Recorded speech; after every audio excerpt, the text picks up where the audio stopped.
Good morning. I'm in John chapter 9, and we're just going to read. Let's go from verse 2. No, let's go from verse 1. And as Jesus passed by, he saw a man which was blind from his birth. And his disciples asked him, saying, Master, who did sin, this man or his parents, that he was born blind? Jesus answered, Neither hath this man sinned, nor his parents, but that the works of God should be made manifest in him. I must work the works of him that sent me, while it is day. The night cometh when no man can work. As long as I am in the world, I am the light of the world. When he had thus spoken, he spat on the ground and made clay of the spittle, and he anointed the eyes of the blind man with the clay, and said unto him, Go, wash in the pool of Siloam, which is by interpretation sent. He went his way therefore, and washed, and came seeing.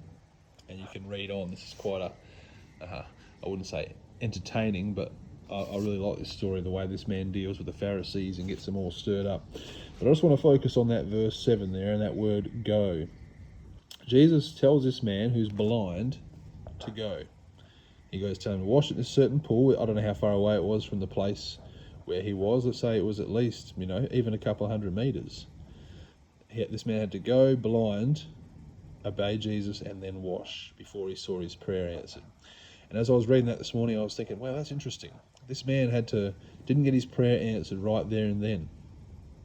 He had to keep going and doing something without a prayer answered. And I had to ask myself the question, would I still obey Jesus even if I didn't get my prayer answered?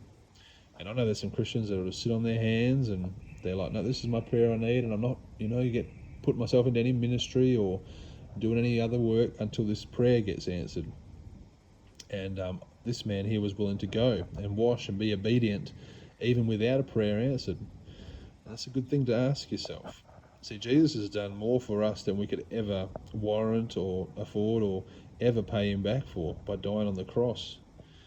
And sometimes we forget that grace which saved us and we get stuck on our little problems. I know, I got them too. I get little problems at work, little problems in the family. I feel like the world's coming down around me and stressing out about nothing. Am I going to obey Jesus and do what he asked me to do even when my prayers aren't answered? It's a good question. As I read that story, I think about the Apostle Paul. I think it's in 2 Corinthians 12, where he didn't get a prayer answered, but he went on, not only to just keep going on, but he gloried in the fact that his prayer wasn't answered. Let me just find this real quick. Yeah, 2 Corinthians chapter 12.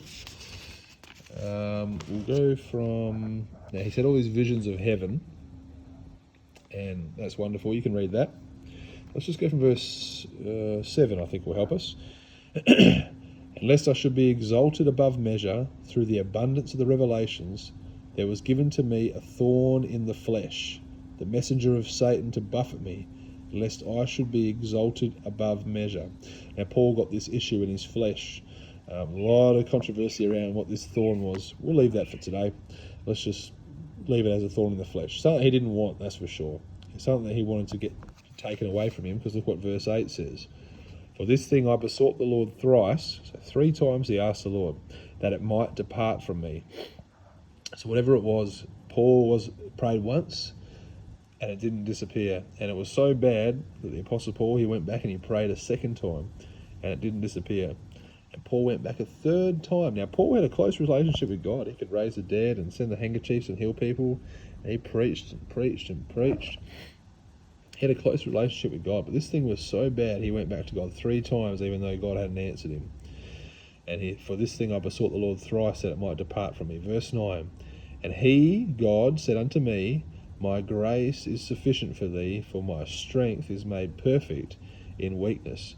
Most gladly, now this is Paul speaking, therefore will I rather glory in my infirmities, that the power of Christ may rest upon me. Amen. Then look what he says. Therefore I take pleasure in infirmities, in reproaches, in necessities, in persecutions, in distresses, for Christ's sake. For when I am weak, then am I strong. Amen.